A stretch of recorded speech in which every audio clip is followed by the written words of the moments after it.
Hello and welcome to part 2 with Mrs. Dee Harris. Dee, thank you for hanging out with me. It's an honor.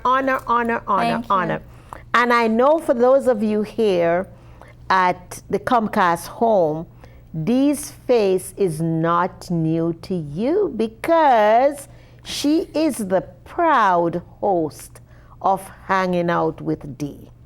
So we want to start this segment off with the amazing show that you do. I had a ball with you when I came. It's so creative. You're really creative. You do a lot of creative things. Thank you. First, let's talk about the name. How did you come up with the name, Hanging Out with Dee? I would say it was a moment of inspiration. I just said, I need a name. I focused on the fact that I needed a name. I prayed about the fact that I needed a name, and it just came to me.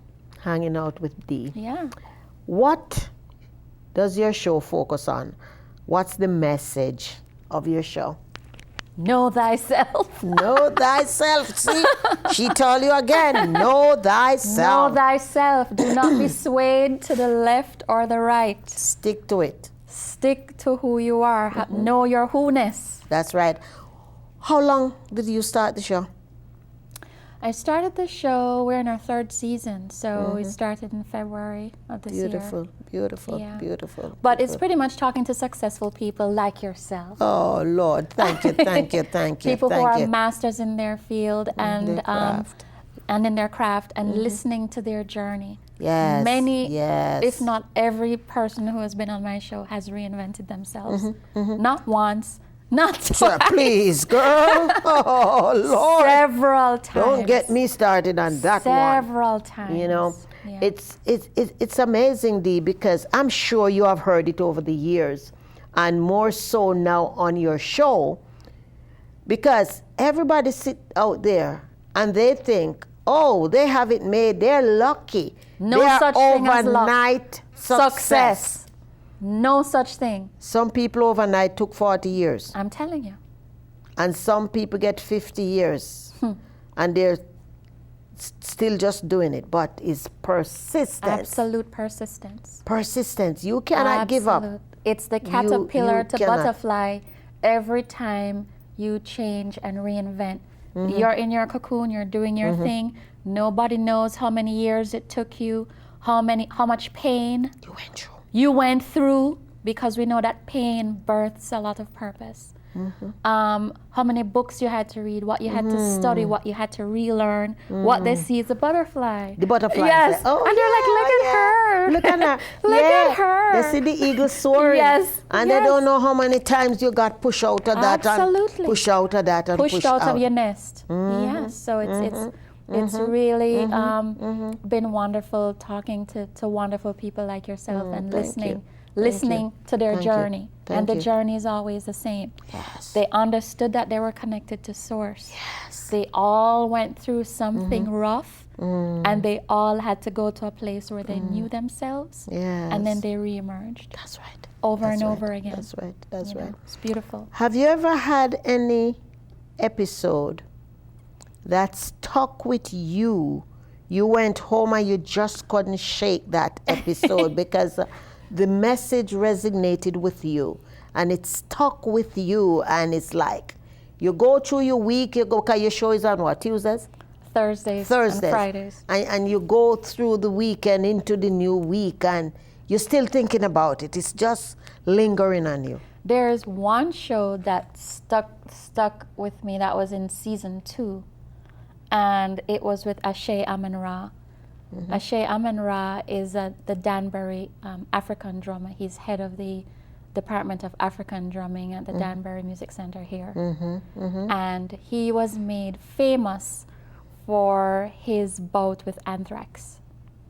He was the man who shut down Padanaram Road for 4 months. And when he told his story, I could not believe it. When I look back at the tape, my mouth was like, I didn't even know that happened. Isn't that something? Yes, that happened, I don't remember, several years ago. But what had happened, he said, he's a drum maker. He orders goat skins from Africa. He said one night he was there sanding down his thing, and it was soon after 9/11 and anthrax scares and all this stuff was happening. So he was saying that there's a small amount of anthrax that naturally occurs in the skins of animals. Really? And look, in Jamaica we use, We've never heard of that. We never heard of that, but they use the goat skin to make the drums.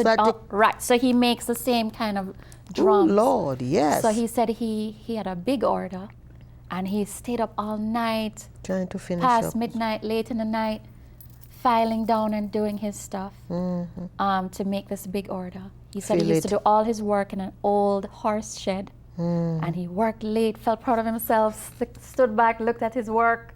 Yes. Complete. And he said, he went outside and he said, I'm going to close the door and I'm going to put a rock behind the door, because he said the horse shed had a little opening that would swing out. So he wanted to make sure no critters came in and scratched up his stuff. Like there were the raccoons and stuff would come in. And he said, Dee, as soon as I reached down to grab the rock to secure my client's order, a spider bit me. And I said, what? And he said, that spider bite introduced the anthrax that was from the powder and the shavings from the skin that was on your hand. He's like, look, if you bathe, it's fine. If you bathe, you wash it off, nothing happens. It's a 1 in a million chance. Wow. But the fact that he got bitten into the bloodstream caused the particles of anthrax from the goat skin to enter his body. Bloodstream. Oh my God. So he said as soon as that happened, the pathway he took upstairs through his house to take his shower was now a big issue, and the FBI and every eye and the police and everybody, every person you can think of. He said apart from the CIA, everybody else was there. And his house, I remember because I have to pass his house to get to my house. It was covered in this giant tarpaulin. There were helicopters, there were police. We were told not to drive that area for months. Oh my heavens. For months. Wow. He was moved out of his house. He had to find somewhere else to live, his family, with his four just children. Like that. So, I mean, that stood out for me. And another thing, he talked about his father, and I was asking him who were mentors in his life. He's like, you only need a mentor if you don't have a father. Ooh, that is deep. I said, stop. Only somebody who is from a third world country could give you that answer. Oh my goodness. Because that's the job of a father. That is deep. And he is American. He's not. His wife is Jamaican. Wow. But he was born in the South. He's born in the South. He's a very deep man. Yes. He said, only someone who doesn't have a father needs a mentor. Because when that role of father is missing in your life, that's right. Then we need people. We need external mothers. We need external fathers to help nurture that child in us to bring us back. And he said, my father was a father. Yes. Oh my God. So he molded him and prepared him. That was very beautiful and very touching. So that's still one of the shows I remember. Yes, thank you so much for sharing. Because, the work we do is so rewarding. Yes, it is so rewarding.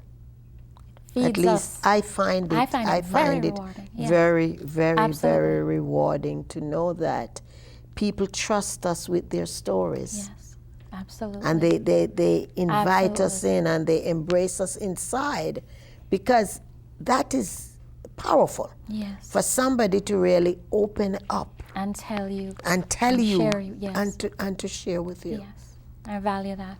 Yes, I do. yes, yes, yes. What can we expect moving forward for the show? More of the same, man. More of the More same. of the same. I'm looking for people who are always studying. I'm looking for people who have a story. I'm looking for people who have had pain and who have come out on the other side. I'm looking for people who are inspiring. I'm looking for people who are spiritually connected. And those who are willing to share it to help others. Absolutely. I was broadcasting on Periscope the other day, and we're having a similar conversation with the people. And one of the ladies says, I asked them to share with me, to type in the box, to tell me what are some of the things that have been holding them back. And this young woman from DC wrote that she don't think anybody would want to hear her story, more so to benefit from it. And for these many years, she refused to tell her story because somewhere in the back of her mind, it's not going to benefit Why would she think that? anyone.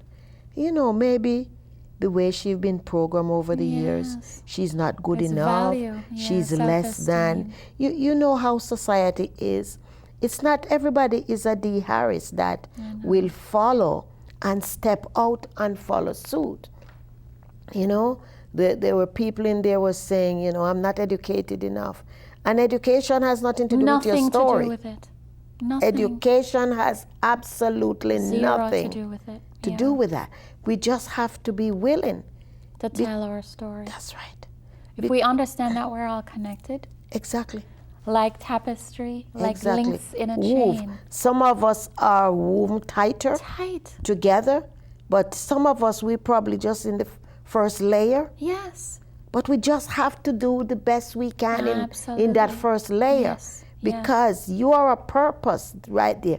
You have a purpose to be the foundation. Everybody is important. You know? Whether you're on the fringes, or That's you're right. the red, That's or right. you're the blue, or That's you're right. the orange, you're very important. Very important. And, you know, I tell people all the time, stop looking at what somebody else is doing and just do what you're called to do.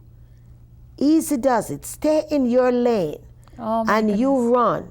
Take your And time you will find it. and you're going to find it. Easy does it. Don't Easy pay does any it. attention to me. Don't pay any attention To to nobody. you. Nobody. That is just such a do powerful you. point. I was talking to my son's barber. I found this new barber. And right in the plaza next to him, a new barber is going to come who is well known in the community. So I said to him, so tell me something. How you feel about have you heard that a barber is coming next door? He's from the Dominican Republic. He says, yes, Dee. And I said, and he's looking at me like, so what? So I know myself. But he knows himself, but I That's wanted him to say it. 100 more could come. So he said, and I said, and how do you feel about it? So I knew from his posture, but I wanted the kids to hear him. He said and I that. wanted his customers to hear him, and I wanted it to become a conversation. Exactly. I wanted exactly. to become hanging out with Dee without the cameras. So he said, Dee. I said, yes. He said, there is no competition. That's in right. life. That's my He message. said, there is no competition in life. Exactly. He said, when I know who I am, who can compete with me? Nobody. Because when you do you, When you do you, hold on to your authenticity nobody and your can do uniqueness. you like you. A lot of people are losing their way Because they're busy. giving all their effort to the person and next door. focus on somebody else. Oh my gosh. So before Oh you my know it, gosh. 3, 4, 5 years are gone. Lost. And you cannot You can't account for what that you've you done. account for because you spend your time watching me. Copying. What we used to call it in Jamaica, scopy taker. Scopy taker. Scopy taker. When you copy Scopy taker somebody's work. But it created such a beautiful conversation. The kids Yes. were touched by it. The people they were That's like, right. wow. And they were like, wow, man, you're not nervous. He's like, why should I No, be why nervous? should I? He's like, people Do come me. and go. He's like, I Exactly. know Dee's a photographer. Dee, how many times have people come to you after they got their pictures done by somebody else who screwed it because up? it I wasn't. said, I can't count. Count. Exactly. count. You And he got said- to just, he said, oh, I love Oh, that. it was beautiful. And he was like, Dee, there's no competition. There's space for him. There's space for me. Because you know My something? customer's not leaving me, and everybody's like, here. It was Exactly, beautiful. because guess what? People are acting as if the universe is in bankruptcy. Not and in it's bankruptcy. not. There's overflow. Overflow. And we are not experiencing the overflow because we're not claiming our overflow. We're walking around and blaming. You walk around, you look how many complexes are being built. Businesses are being opened. Yet people sit around and talk about there's hardship and there's recession. And All I'm around saying you. where? Where? Look around you and see all the The prosperity. hardship and the recession is inside of It's us. inside of us. Yeah. It is inside of us. It is. It's a mindset. And there is no fixed pie. That's People right. think that there's only one pie and that people are fighting over pieces of the pie. Everybody got their own pie. Got their own pie. ingredients, and it's up to you to Guess build what? your pie how you want. You want it. Yeah. And it's okay to sample piece of yours and give you the compliment. Yes. Sample Richards Like a and blueberry, go. a little cherry. Cherry pie. And you just eat it and happy And and you move say, on. man, good pie, Yes. man, good pie. Yes. But some people, But stick they with your cherry refuse. pie. That's right. Yes. You bake your cherry pie. You bake your red velvet cake because that's what you are called to do. Absolutely. Stop running over there. You Stop have pie running. and all of a sudden now you want to make dumpling. Exactly. Stick to what you're good at. You want to make carrot cake. You Yes. never bake carrot cake. But because you went somewhere and you Tasted Dee, somebody carrot you want cake. To go, Yes. That's not what And you are become called out to of do. purpose. That's right. Absolutely. That's right. You got to walk in your purpose. Stay in your lane. Stay in your lane. Easy does it. Just do you. Do you. Do you. One Do step at a you. time. That's Yeah. right. Look at it. We all need to go back to little kids when they're riding a tricycle. I never forget. I learned to ride a tricycle when I was over 60, okay? And I was riding up in Harrybrook Park up in New Milford. Yes. And I fell down and them little kids laughed. You mean a bicycle? Or Bicycle. tricycle, Bi- yes. I mean essentially. bicycle, yeah. Yes. Bicycle. I fell and they laugh. I fell and they laugh. Fell and they laugh. And then eventually I balanced.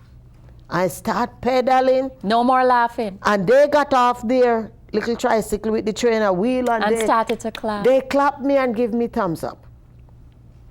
And I said to myself, this is a lesson for these little kids. Because I could have put the bicycle in the trunk of my car and go back home. But I was persistent. Absolutely. And I said, this is what they want to see. And even the parents were doing this. And so people who were mocking you at one point will become That's your right. cheerleaders. And that is also a Exactly. life lesson. Life lesson, because a lot of times we are looking for the cheerleaders in the beginning, but they are playing it safe. Absolutely. And have you ever heard people say, I know you was going to be so good at this. You're right. And in the beginning, they were were like, the one that telling "Boo." you. Yes. That's right. They're the one who was telling you, don't So do true. that. Ain't nobody else ever do it. That's okay. Nobody else have to do it because that's what You were made to do. you are made to do. Yes. You know, it's just amazing. So that was another way by you starting the TV show. Was another thing that you stepped out of your comfort zone because did you Very host much. that show when you were in Jamaica? In Jamaica, I was on a lot of shows. So I was a frequent guest on their the equivalent of their Good Morning America. And RJR a lot of and JBC. Yes, RJR and all these people would always have me on, or reporters looking for a story because I was doing a lot of work with the Jamaica Tourist Board. Yes. The last job I had before I started my own company was this company called Leader Mode. The owner died a year ago. But I his never heard of concept, that. yeah, he used to make school shoes and belts and safety boots, and Oh. he would buy the skins he would buy cow skins and goat skins from local farmers. Farmers, yeah. Butchers. And then he would use that to make handbags and belts and things like that. And was he donating or he was selling them? He was selling. Okay. But at the time when I went to the company, it was because the company he was going to close the company down in 6 months. Oh, so you did some marketing. So I did coaching, and they started calling me the guerrilla marketer and the Nice. turnaround specialist. Beautiful. So that was beautiful. So, and instead of closing down the company in 6 months, our products were worn by local celebrities, and nice. The tourist board heard about it. This president of the United Nations came to Jamaica, nice. wanting to meet me and hear the story. So there was a lot of that happening. Beautiful. So I was in a lot of media, but never had my own show. So this is very, very different. Yeah, but it's good. Different. It is good. It's different good. Yes. Different good. Different good. Yeah. Different good. Yeah. What kind of encouragement? I'm always asking to give encouragement to other people, right? Yeah. Have you gone to journalism school? No. Okay, because that's one of the other things people sit down and say, oh, I don't have all the training together. So neither did I. I wanted to. Neither did I. And I tell people every day on every episode I do, both the TV and the radio, I'm in school. Because I learn from all of my guests. Yes. Every guest that I talk to. Is a teacher, yes. Yes, it's a teacher, and all the amazing lessons that they have trust us with. So now we are going to combine 1 and 2. Is there anything you would do differently if you could go back to the beginning? Not one thing. I love that. I love that. Because you sound just like me, because all the obstacles and struggles all and the pain everything and I've the gone obstacles through. And the yai water or tears. We have to translate yai water. It's so funny. I ended my newsletter that's coming out on Monday. And I say, what good? Yes. So I have to say, you have to translate it out there so people get it. People that say that them 2 island girls are crazy. Is there anything you have on your sweet little heart you want to talk about that we have not covered? This is the time to do that. I think that we've covered everything. I think your story is very powerful as well. How how you reinvented yourself, how your mom wanted you to be a nurse. I'm still reinventing. And you're still reinventing. Still reinventing. Because I tell you something, I'll share this. Because we have 5 minutes. I'll share this. Still reinventing, and I have become extremely obedient. Because I wasn't always obedient. And I have to tell you an experience I had this past Wednesday. Tell me. I was on Periscope. Yes. Because on Wednesday I do the radio show, but I didn't do an episode this week. And early in the wee hours of the morning, the Spirit said to me, do an hour on Periscope this morning to kind of supplement for not doing the radio show. So I was doing live script on the broadcast. Okay. And the Spirit, after I went through all my questions for the people, the Spirit wanted me to ask the people what are some of the things that has been holding them back. Yes. And to type it in there. And as they are typing, and the list of things are coming up, the Spirit said to me, well, here's what you need to do this morning. You need to do a virtual torch ceremony. I have never, ever done anything like that or know anything. And the Spirit said, have the people to virtually twist as if they have a sheet of paper, everything that they have typed, to twist it virtually and hold it up to the screen, and you do a virtual torch ceremony. Oh my goodness. And as that is happening, and people are saying, this is a drop the mic moment. This is a drop the mic moment. And this is a that. Oh my gosh, and I'm I have sitting and I'm goose shaking and I said, I know that wasn't me. Goose pimples. And that happened because I'm showing up ready to be used. And this is what turning up, accepting the call, and not doing what you're doing for accolades and praise. Just turn up, willing to be used. And see what God will do.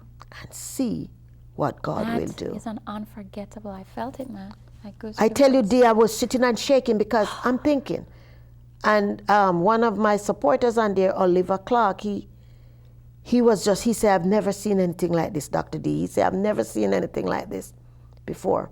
And I said, me neither, Oliver. 'Cause I was shaking in my shoes and everything. I was literally shaking in my shoes. So I just want to tell people, beautiful. Surrender, let go. Don't let stereotype or religion hold you back. Or fear. Or fear. Yeah. Just turn up. Just show up. If you are instructed to go someplace, just go. Trusting that when you get there, you will get the rest of the directions. Absolutely. But just go out there. There's work to be done, Dee, and I honor you for what you are doing in helping us to get our message out and to expose our journey to other people. I honor you. I love you. I respect you for what you are doing. Thank you so much. And there's 1 minute leave. I'm going to give you 30 seconds and I'm going to take the rest. When is your show and what time? Okay, so my show is on Thursdays at 7 p.m. and on Fridays 10:30 a.m.